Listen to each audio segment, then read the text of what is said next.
I am Andrew. I am the outreach and process coordinator for the Critical Zone Collaborative Networks Big Data Cluster, and I am joined by a cluster member today who puts the data in big data. Please introduce yourself.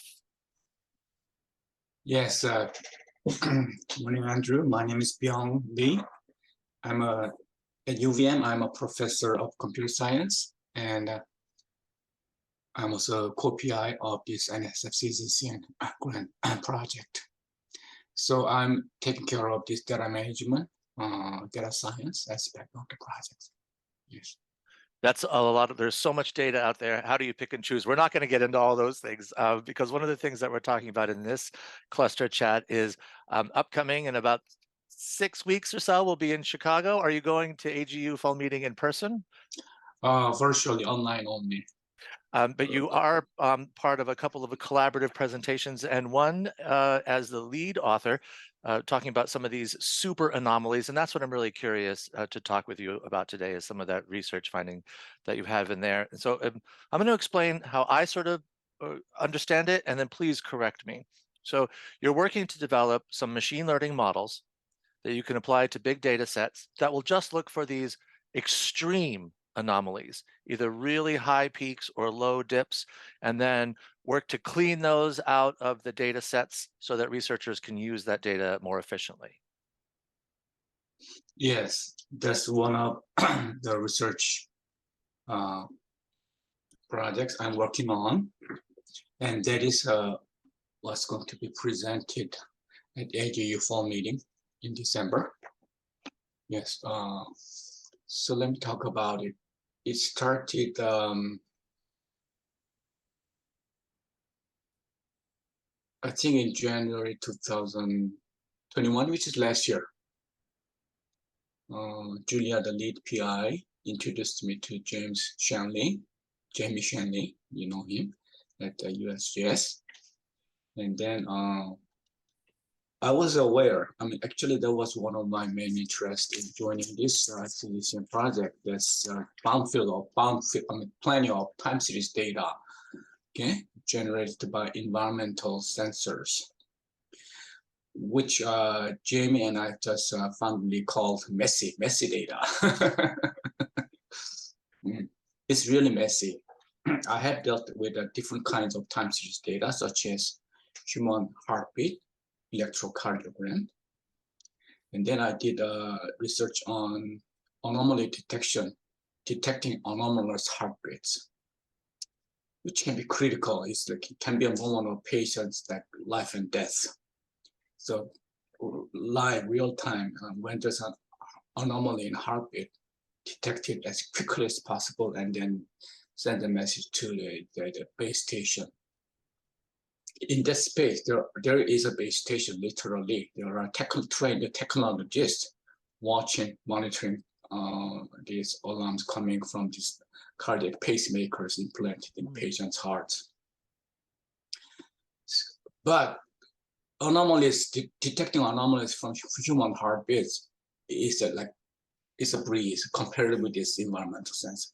Human heartbeats, how irregular can it be? We don't want our heartbeats to be regular, right? It's very regular. PQRST, that's what you call it. Okay? And then there's some anomalies that should be detected, but environmental sensor data are, from the get-go, it's a really mess. It's from the nature, not human.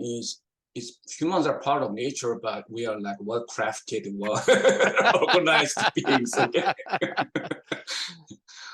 So there can be, I can say that it is anomaly detection from environmental sensor generated time series data.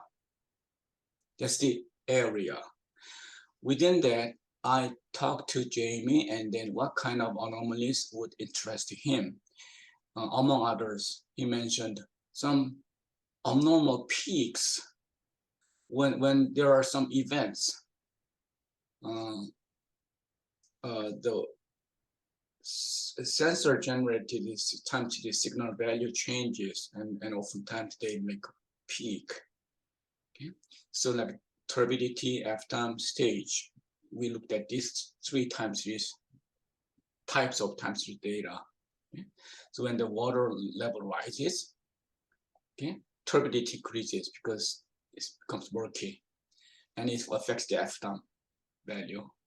Fluorescent, I think, some oxygen measure. So one thing led to another. When something happens in water level stage, and then it causes something in turbidity, and it can cause something in F-time. Something doesn't go right in this sequence, or when it's a peak, it doesn't make sense at all. That's what Jamie is paying attention to. What's going on? Infer back what might be happening where the sensor is deployed physically. That's what he was doing. So I interpreted it as an anomaly detection and correction problem. So that expensive scientists like Jamie doesn't have to spend time watching the signal, reading through that, marking them, annotating them. Let machine do that. And then when machine says, here's my result, please examine it and then correct it. That way, the scientist's time can be used way more efficiently. That was their rationale. And I didn't invent this topic. This anomaly detection from time series has been going on for decades in the computer science area. But the peak anomaly was unique. So that's what I caught on that. And then when I started it, our cluster didn't have a PhD student in the data management group yet. I was still in the process of recruitment. So I started with undergrad students. Tremendous fun. At the same time, they are not PhD students. Okay? So I started with a student named Jonah, and then they just can't stay long, 6 months. And then I had to change. And then another student, Zachary, took over in 6 months. And another student, Kaufman, took over. He just finished. So through 3 undergrad students, and Jamie and Donna, we made a team. And then in the middle, PhD student joined. So we had a team of 4 people. And then persistence paid off. And then being blessed with smart and motivated undergrad students definitely was a major factor. So the research outcome was good. Yeah, and then you described it as building a machine learning model. That's part of it. So what we ended up doing was to compare the first generation AI technique called knowledge engineering. I will soon clarify what it means. And then the 3rd generation, deep learning, which is what's hot now.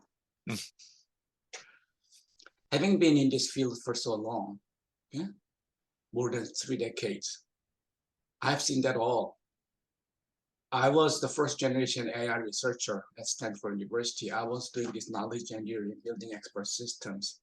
And then I was a victim of the first AI winter in mid-80s. All the funding cut. So I had to move over to a database systems side. But I've been keeping track of AI. The first generation was knowledge engineering, which means just learn from what the experts are doing and mimic them. Turn that into algorithms and procedures and programs. So copy what they're doing as much as possible. Knowledge engineering. We engineer knowledge from the domain scientists through interviews. So emulate what they're doing exactly in a digital environment. Yeah. Correct. Oh, yeah. Thank you. You said it better than I wanted to. Exactly. Yeah. And the 2nd generation AI was pretty much using statistics. So there should be a lot of handcrafting to tune the model. Third generation is the deep neural network. I mean, neural network had been out there even when I was working on this knowledge engineering first generation in the 80s. I remember there was a connectionist group at Stanford University just started, just dreaming that maybe we can emulate what the human brains do and let the AI do that. But computation power was not there at the time. So it is only after the giants like Google, with this vast computing infrastructure, was able to put in a lot of compute cycles and tons of memories, and so that they can just stack up these neural network layers and so-called deep neural network, which has like more than like 25 or 50 million parameters in that.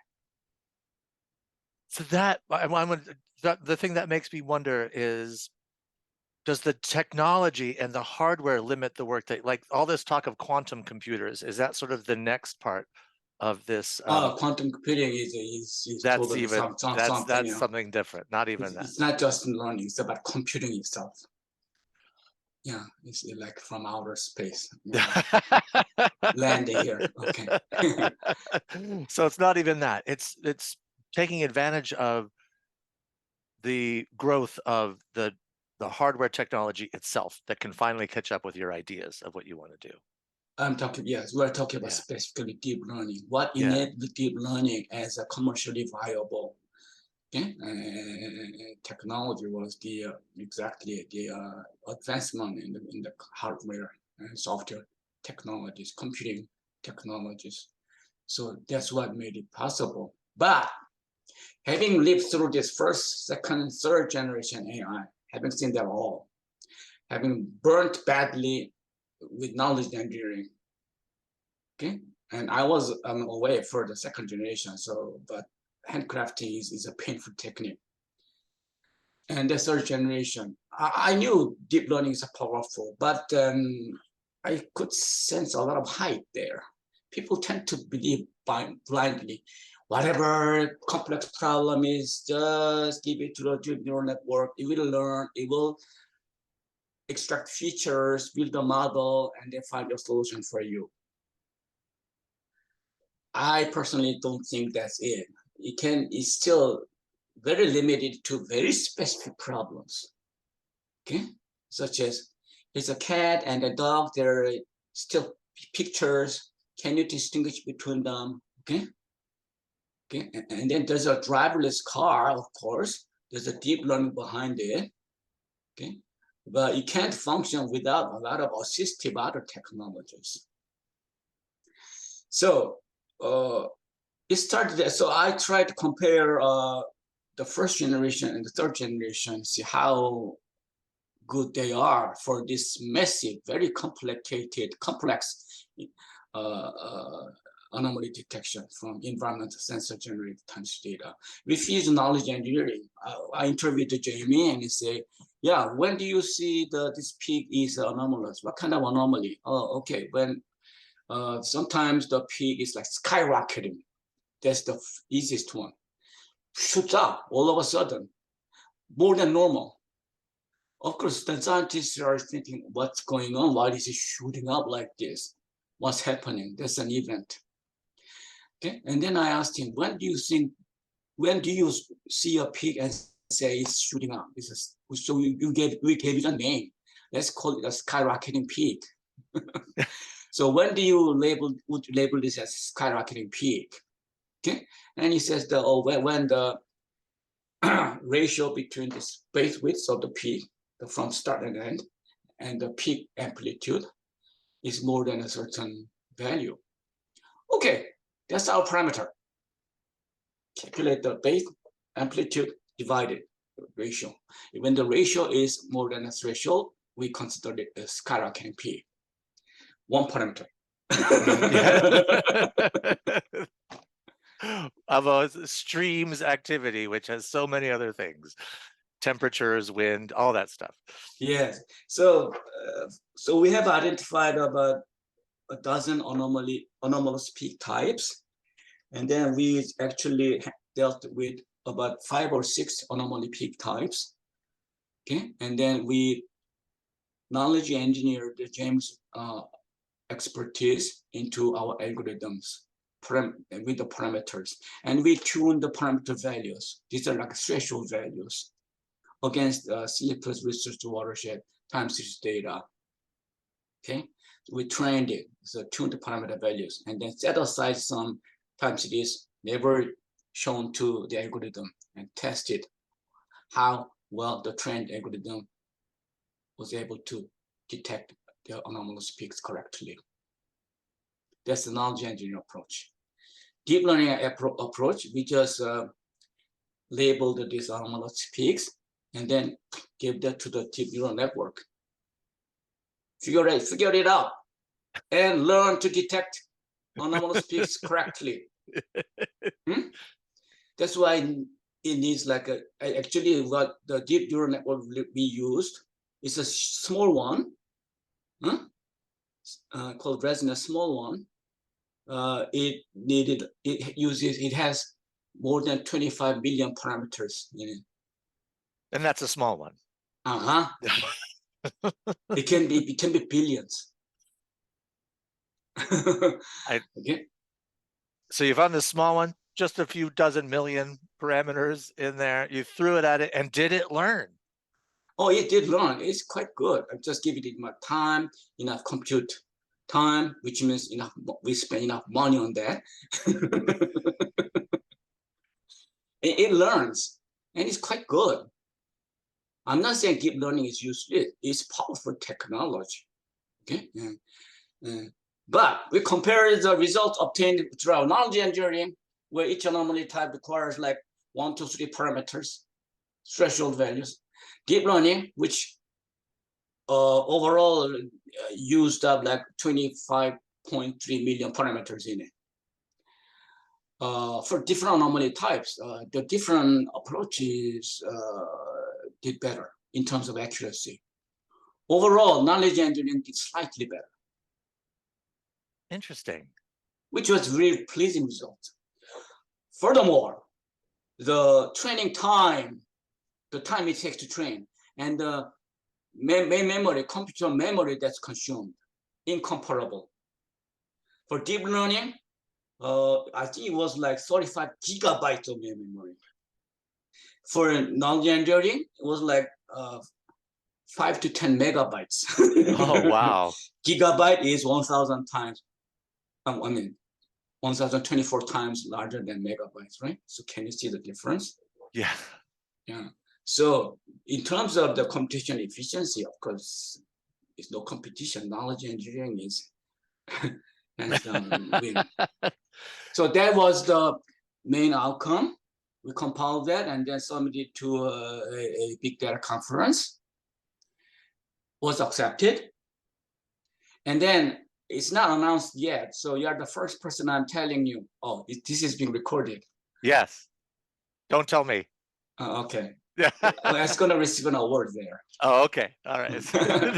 Spoilers for people who are watching. Congratulations. Obviously, it's research that is really resonating within your field. So before I ask you more specifics about that, this is more of an emotional thing. You came back to this field to look at artificial intelligence and how it could be applied across many things from environmental science to all these other things that computer science can do. Why did you come back after feeling the chill of that AI winter in the 80s? Do you see such potential with artificial intelligence to make human life better? Oh, I did not come back. I was in it within throughout. You stayed there the whole time. Yeah. So as I said, I was in a lab called at Stanford. I was in a knowledge systems lab, which is a lab where they were manufacturing, building expert systems. Learn from experts and then just put them in programs. Okay. And then from there, I had to transfer into knowledge systems group, which is database systems group. So I when I was receiving my degree, I was a database systems researcher, but I was so deeply into AI before switching to database systems. So AI was there all the time. And so I continued it in the form of what's called data mining. Mm, It's not like here's we do database systems only, we do AI only. They're all intermingled. Okay, so data mining requires AI, statistics, data science, machine learning, multidisciplinary. So I was in it, handling AI from that aspect all the time. Now people call it data science, but data science is part of technology used in data mining. So I did not come back. It's just that I did the research from database systems perspective. But now I'm not doing database systems per se anymore, but I am applying what I learned and the lessons and the knowledge to this critical science. Yeah, so that's how I'd like to put it. I did not come back. I was in it throughout. don't call it a comeback. And that, so is there, one of the things that you mentioned in the abstract for the AGU presentation is that this is work, the combination of the two techniques resulted in successful ways to clean up this data relatively quickly. But that was for this very specific area, and you'll have to look for more research to see if it can be transferred to other areas. What are some of the things that would have to be done to make sure that the work that you've done here could be applied to watersheds in Africa or in South America? Oh, yes, yes, yes. Thank you. That's a very, very good question. So it is mentioned as a future work because this study was limited to time series watersheds, time series from the watershed in Vermont, USA. And then this will need to be generalized by applying to different kinds of watersheds. And ultimately, we want to, build a technique that is doing automated machine learning. Now, this can be a natural connection to the second topic that Ijas, my PhD student, and I just started at the end of August. It's automated machine learning. Okay. So for example, let's pick this issue that you just mentioned as an example. Hydrological scientists, okay? They do not want to start from scratch for different watersheds all the time. So why don't we let the machine do that? Okay. So what does users typically do is that they somehow through the literature survey collect viable candidate deep learning models. Let's just focus on deep learning techniques, okay? And then they test them out, try them out. They train each and one of them. And then there's a way we can optimize their performance. It's called hyperparameter optimization. Okay, so parameters that are not part of the model but controls the model performance. We call them hyperparameters beyond the model. Okay? So for each model, we need to perform hyperparameter tuning or hyperparameter optimization, which is a very expensive process. Okay? Human time or money all together.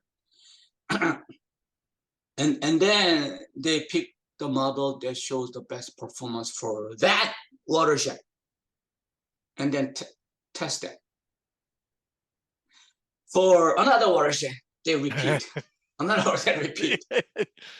Furthermore, there are new deep learning technologies coming out every month.